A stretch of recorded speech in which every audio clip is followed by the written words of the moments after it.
Hello, c'est Monsieur Série, bienvenue dans cet épisode 2 de Monsieur Série regarde le Saturday Night Live, SNL pour les intimes.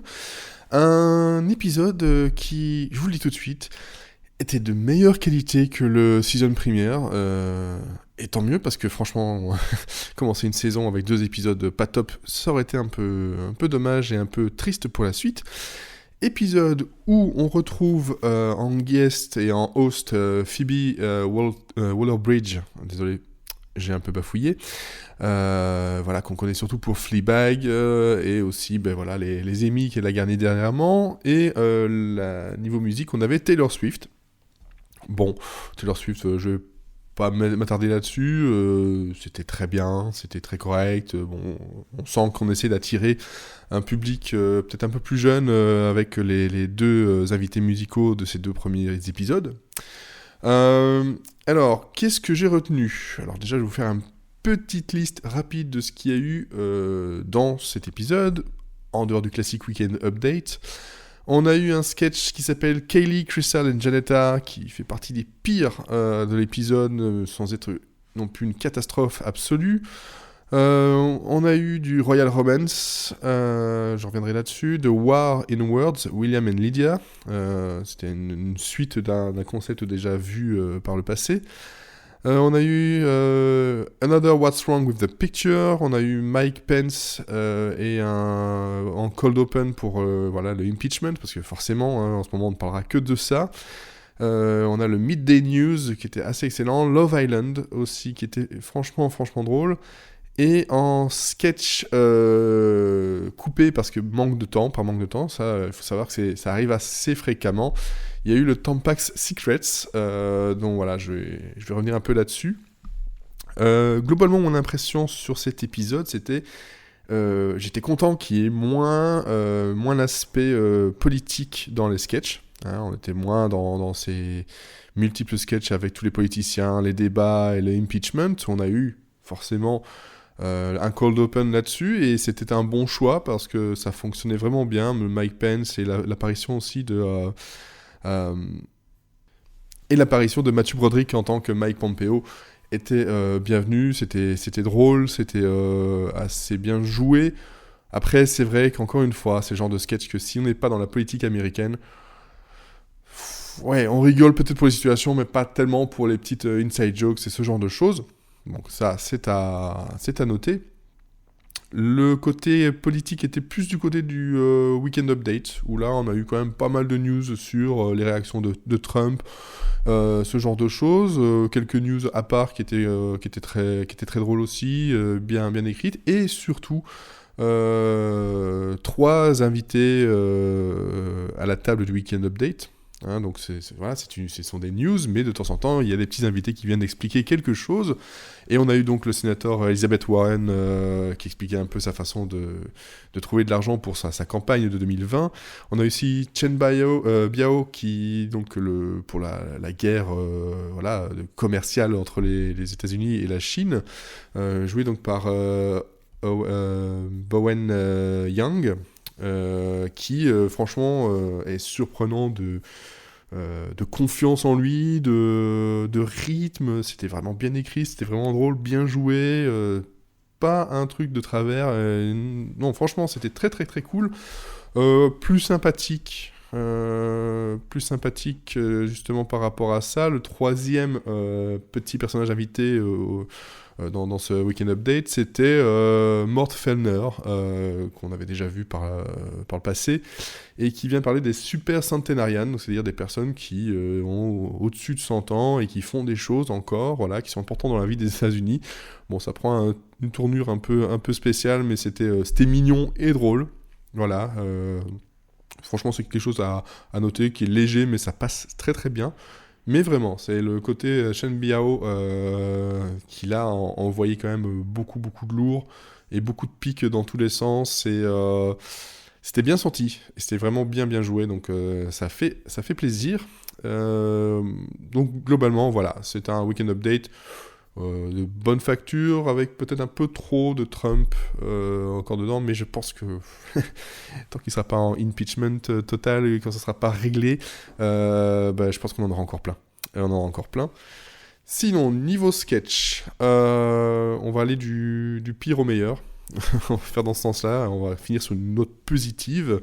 Donc, Kylie, Crystal et Janetta, où en gros, c'est des amis qui sont... c'est des rednecks, hein, voilà, et qui parlent d'un mec qui apparemment est un coureur de jupons, mais ils n'arrivent pas à résister. Ils sont tous là en train de se dire, ben oui, ce mec-là a couché avec nous toutes, moi maintenant c'est mon ex, faut essayer de se venger, et tout le sketch se tournera sur le côté, on veut se venger, mais en fait finalement, elles sont toutes encore un peu en couple avec. C'est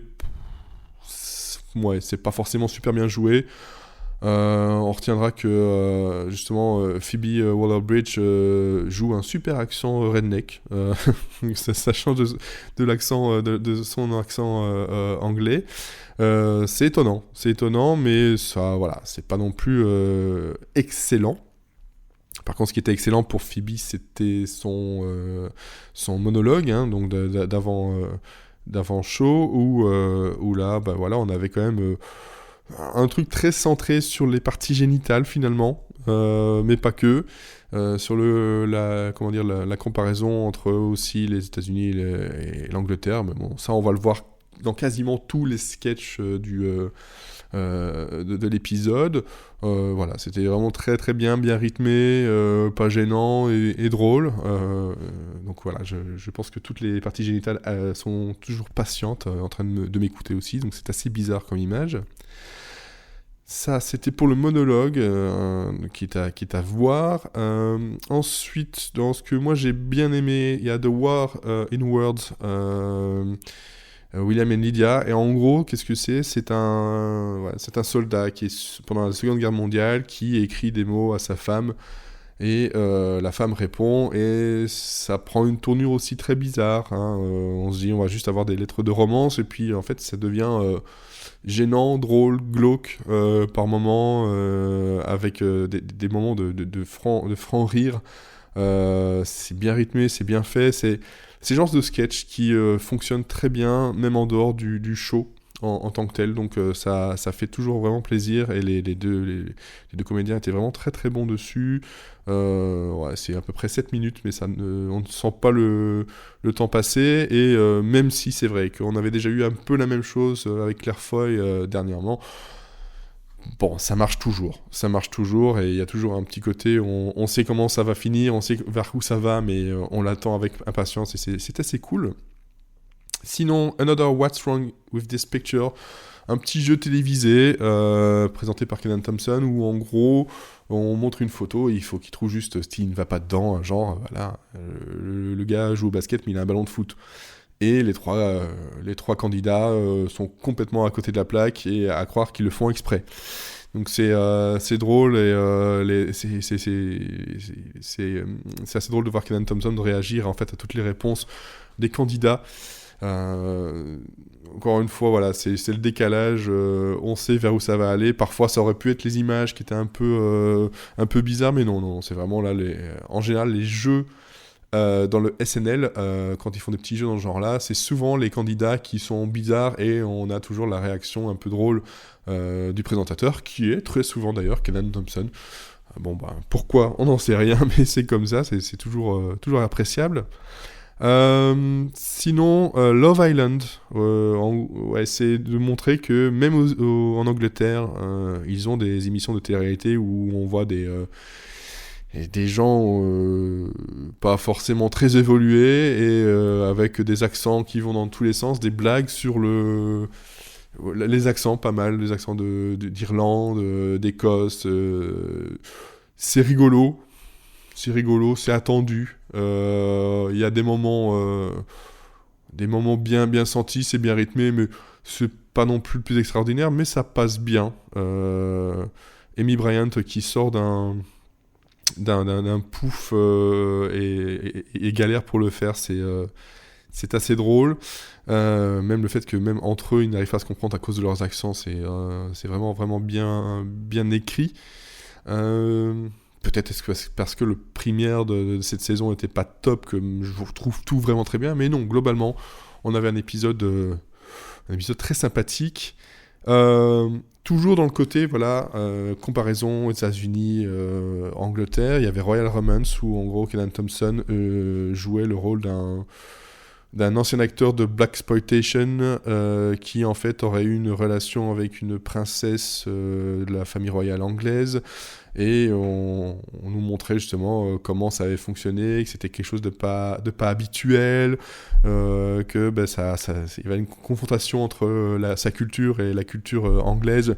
Et c'est très drôle, le côté blaxploitation du tout était vraiment encore une fois bien senti et bien rythmé. Donc dans l'ensemble, vraiment, c'est un épisode qui avait un thème, l'a plus ou moins suivi jusqu'au bout, à part un autre sketch que je vais garder justement pour la fin. Et ça fonctionnait bien.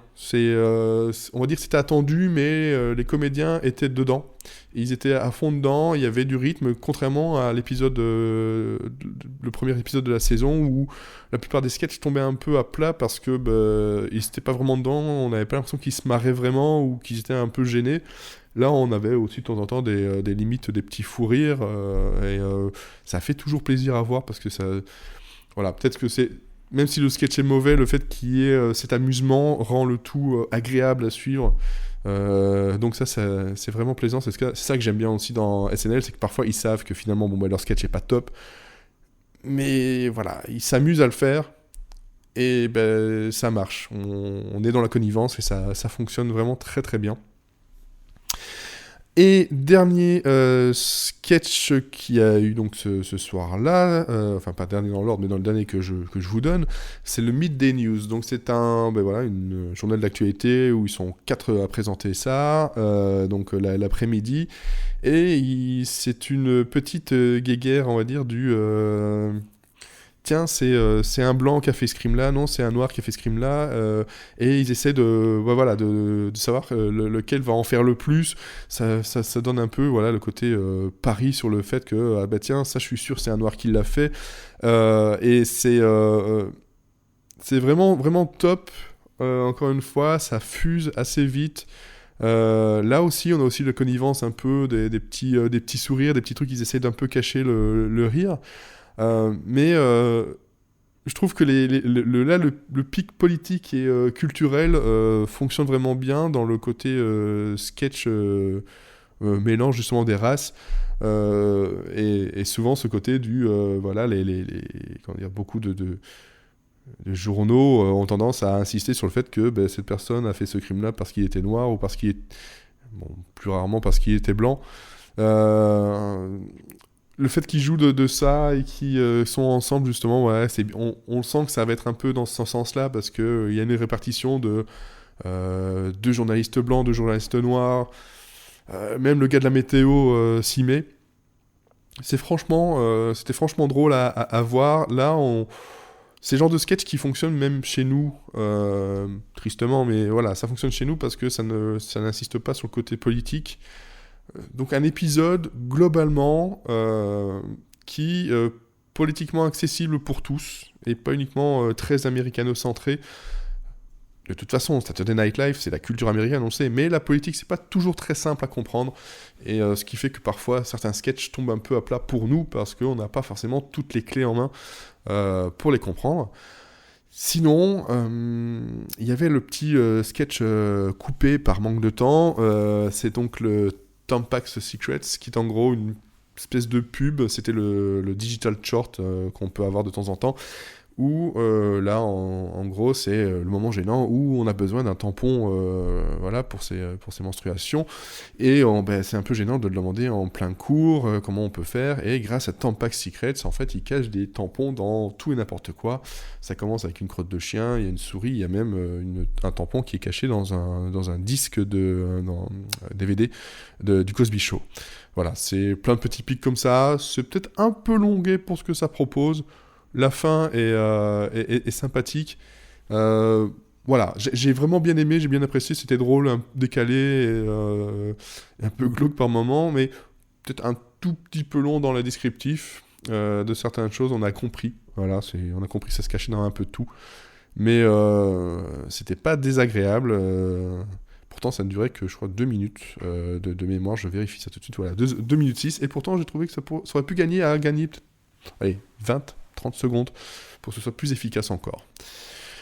Bon, ben voilà. J'espère que je n'ai pas trop fusé, mais avec les problèmes techniques que j'ai eus, je suis content de pouvoir l'enregistrer et de pouvoir vous le proposer le plus vite possible, le plus fraîchement possible avec Saturday Night Live. J'espère que ça vous plaît toujours autant. N'hésitez pas à partager, à commenter, comme ça a été le cas sur Twitter et autres, si vous aussi vous regardez ou si vous découvrez le show, ou si vous avez aussi des questions sur le show, hein, comme ça moi je peux aussi vous répondre dans d'autres épisodes, parce que mon but n'est pas uniquement de vous faire une review, mais ce sera aussi de vous présenter ce qu'est le SNL et pourquoi j'apprécie ça. Ça arrivera dans les épisodes qui suivent, c'est promis. Et aussi, petite nouvelle, comme vous avez sans doute pu le remarquer, ce spin-off de Monsieur Seri and Friends fait aussi partie de la famille Podcut. Donc sur podcut.studio, n'hésitez pas à nous soutenir avec le patreon.com/podcut. Ça peut nous aider à créer encore plus de formats, et si tout va bien, si Rigolo pourra aussi faire partie de la famille. À voir. Je vous donne rendez-vous la semaine prochaine pour l'épisode 3. Et vous remercie encore de m'avoir écouté pour le premier épisode. À bientôt.